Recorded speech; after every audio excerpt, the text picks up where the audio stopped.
গুলশান ২ নম্বরের ১০৮ নম্বর রোডের খালি প্লট এটি। সিসিটিভি ফুটেজে সেখান থেকে কয়েকজনকে দেখা যায় মালামাল বের করতে।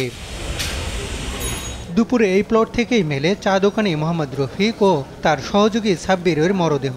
এই জমিতে টিনশেডে ছিল রফিকের চায়ের দোকান। গেল ২ দিন দোকান না খোলায় কিছু সন্দেহ হচ্ছিল তার নিয়মিত ক্রেতাদের।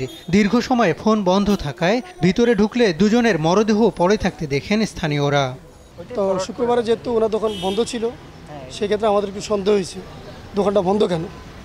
তো আমরা 2টা লোককে দিয়ে উপরে উঠে দেখলাম যে আসলে ভিতরে কি ওনার রুমে কি তালা লাগানো আছে কি না রুম খোলা, যেহেতু এখানে তালা লাগানো সেটা দেখার জন্য। যখন তো এখানে দেখতেছে যে রুমে তালা লাগানো, তখন বললাম যে না উনি মনে বাইরে গেছে।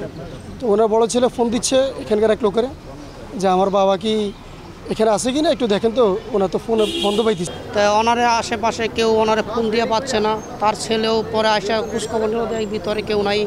পরে ভিতরে যায় দেখে ওনার খাটের উপরে উনি আর ওনার স্টাফ, খাটের উপরে একটা ইটা আছে।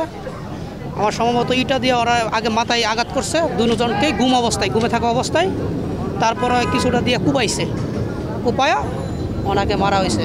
ওনার ভিতরে ওনার সিগারেট ছিল ৫-৬ লাখ টাকার মতন সিগারেট ছিল। আমরা জানি, আমার কাস্টমার।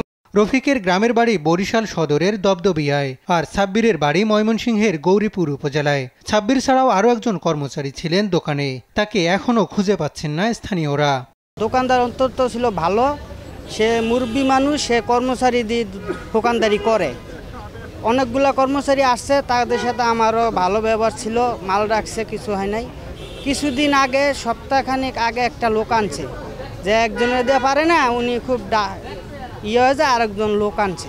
উনি সারা কাজ করতো, একজন কর্মচারী আগের থেকে কাজ করতেছে।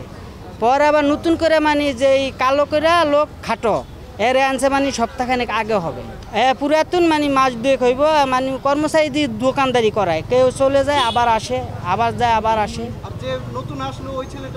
ওই ছেলেটার আমি জানি না কোথা থেকে আনছে, কি আসবে সেটা আমি জানি না। উনাদের সাথে মিল হইতো না রে ছেলেটা, কালো করে দাঁড়িয়ে দিয়েছে। এটা অনুমানিক আমি সপ্তাহখানিক হবে। প্রাথমিকভাবে এটিকে হত্যাকাণ্ড বলে ধারণা করছে পুলিশ। ওনার ছেলে আমাদেরকে ফোন দিয়েছে, ঘটনাস্থলে গিয়ে আপনার এই লাশ পেয়েছি। এখানে সিআইডি ক্রাইম সিন আসছে, ডিবি র্যাব সবাই আসছে, এসে আমাদেরকে অ্যাসিস্ট করছে। আমরা এখন জিনিসটা তদন্তাধীন আছে, আমরা চেষ্টা করতেছি এই মূল রহস্য উদ্ঘাটনের জন্য। অপরাধীদের ধরতে আশপাশের সিসিটিভি ফুটেজ পরীক্ষা করছে আইনশৃঙ্খলা বাহিনী। হাসান মাহমুদ, দেশ টিভি, ঢাকা।